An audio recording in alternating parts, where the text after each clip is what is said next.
यंत्रणा भ्रष्ट करणाऱ्या भाजप आणि शिंदे गट पटाईत आहेत अशी टीका ठाकरे गटाचे खासदार संजय राऊत यांनी केली आहे। मुंबईत जिथे जिथे शिवसेनेला भरघोस मतदान होऊ शकेल तिथंच कासव गतीनं यंत्रणा चालू होती। निवडणूक आयोग शेवटी सरकारी यंत्रणाच आहे। निवडणूक आयोगाला भाजपने हाताशी घेतलाय असा आरोप राऊतांनी केलाय। आज प्रसारमाध्यमांशी बोलताना त्यांनी राज्य सरकारसह निवडणूक आयोगावर गंभीर आरोप केले आहेत। मराठा आरक्षणासाठी रान पेटवणाऱ्या मनोज जरांगे यांनी पुन्हा एकदा सरकारला 6 जूनपर्यंत आरक्षण देण्याची मागणी केली आहे। तसंच जातीयवाद न करण्याची जबाबदारी केवळ मराठा समाजाचीच नसल्याचंही त्यांनी ठणकावून सांगितलंय। जातीयवाद न करण्याची जबाबदारी एकट्या मराठा समाजाची नाही। सरकारनं आमचं ऐकलं नाही तर आम्हाला सत्तेत घुसावं लागेल। एकदा सत्ता काबीज झाली की मग सगळ्या गोष्टी आपोआप होतील असं ते सरकारला इशारा देत म्हणाले।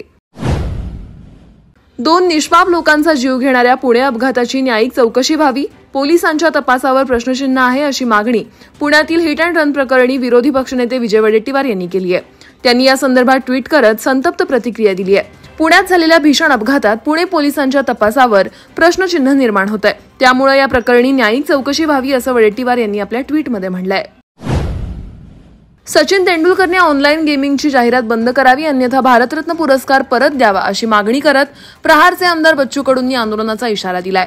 सचिन तेंडुलकर याच्या विरोधात प्रहार संघटनेचे अध्यक्ष बच्चू कडू यांनी पुन्हा एकदा आक्रमक पवित्रा घेतलाय। राज्यात सुरू असलेल्या दडपशाहीच्या विरोधात सर्वसामान्यांनी आवाज उठवला असला तरी इंडिया आघाडीतील नेत्यांनी मात्र पाहिजे तेवढा आवाज उठवला नाही असं ट्विट करत राष्ट्रवादीच्या शरद पवार गटाचे आमदार रोहित पवार यांनी इंडिया आघाडीच्या नेत्यांना सुनावलंय।